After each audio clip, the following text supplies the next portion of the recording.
আপনারা দেখতে পাচ্ছেন এই মোবাইলটা কিন্তু সম্পূর্ণ ফুল শট, পাওয়ার সাপ্লাইতে লাগানোর সাথে সাথে কিন্তু রিডিং 00 হয়ে যাচ্ছে। তো এই মোবাইলটা এখন রিপেয়ার করব। যদিও আগের মতো আর বাটন মোবাইল রিপেয়ার করা হয় না, একটা সময় কিন্তু আমি বাটন মোবাইল দিয়েই কাজ শুরু করেছিলাম, বাটন মোবাইল দিয়েই কাজ শিখেছিলাম। তো এখন ব্যাটারি কানেক্টরের আশেপাশে রজন ধোয়া থেরাপি দিচ্ছি, কারণ ম্যাক্সিমাম টাইম ব্যাটারি কানেক্টরের আশেপাশেই যেই সমস্ত ক্যাপাসিটর ডায়েটগুলো থাকে সেগুলো শর্ট হয়ে যায়, যার কারণে মোবাইলটা ফুল শর্ট হয়।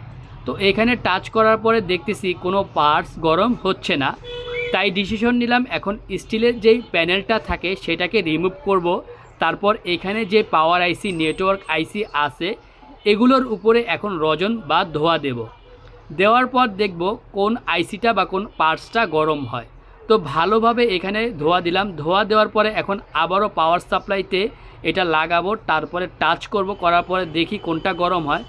তো এখানে আপনারা একটু লক্ষ্য করে দেখেন, এখানে কিন্তু যেই নেটওয়ার্ক আইসিটা ছিল, নেটওয়ার্ক আইসিটা গরম হচ্ছে। তো নেটওয়ার্ক আইসিটা এখন এখান থেকে রিমুভ করব। রিমুভ করার পরে দেখব এটা চালু হয় কি না।